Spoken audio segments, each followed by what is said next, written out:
ముందుగా జన్మనిచ్చిన తల్లిదండ్రులకు, అలానే విద్యాబుద్ధులు నేర్పి తీర్చిదిద్ది ఉన్నత శిఖరాలకి ఎదిగేలా తోడ్పడే ఉపాధ్యాయులకు, నా మిత్రులందరికీ హృదయపూర్వక నమస్కారము. ఈరోజు ఫాదర్స్ డే. విజయనగరం రీడ్స్ తరపున ఈరోజు ఫాదర్స్ డే కూడా ఒక చిన్న సెలబ్రేషన్ పెడదామని, తప్పకుండా ఉండాలని అవసరంతో పెట్టడం జరిగింది.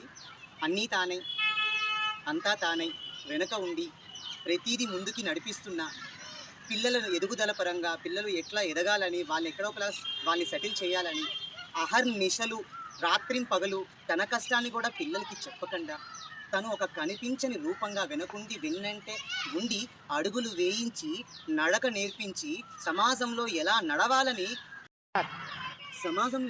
నడవాలని పెద్దవారితో ఎలా ప్రవర్తించాలని ఈ విషయాలన్నీ ఒక పరంగా అమ్మ చెబితే, బయటికి వెళ్ళి నువ్వు ఎలా బ్రతకాలి, ఒడుదుడుకులను జీవితంలో ఎలా ఎదుర్కోవాలి అని చెప్పే ఏకైక వ్యక్తి కాదు, స్నేహితుడు, ప్రియమిత్రుడు తండ్రి.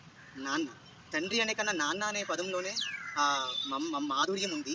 ఇంకో విషయం చెప్పాలంటే, నీడనిచ్చే చెట్లు తన నీడని అవి తీసుకోవు, పూలు పూసే పువ్వులు అవి పరిమళాన్ని తీసుకోవు, కాయలు కూడా వాటిని అవి తినవు, అలానే పారే నదులు దాని నీటిని తాగవు, ఇలానే గోవు పాలిస్తుంది దాని పాలు అది తాగదు.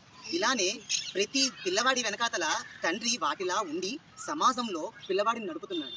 ఇలా ఎందరో పిల్లల్ని, మమ్మల్ని అల్లారు ముద్దుగా చూసుకుంటున్న ప్రతి పిల్లవాడిని అడుగడుగున అణువణువున ప్రతిదీ తానై నడిపిస్తూ ముందుకి మమ్మల్ని తీసుకువెళ్తున్న ఈ భూమి మీద ఉన్న ప్రతి ఒక్క నాన్నకు, అందరికీ మా విజయనగరం రీడ్స్ తరపున హృదయపూర్వక పితృదినోత్సవ శుభాకాంక్షలు తెలుపుకుంటూ, మరొకసారి ప్రతి తండ్రి వెనకన ఎంతో ఉంటుంది. కష్టపడి పొలం దున్నిన రైతైతే చెమట ఊడ్చి చెమట చుక్క చిందించి కుటుంబం కోసం తాను సర్వం అర్పించిన మహానుభావుడు, మహాత్ముడు తండ్రి. అలాంటి ఎందరో తండ్రులకి నా హృదయపూర్వక పాదాభివందనాలు చేస్తున్నాను. ధన్యవాదాలు.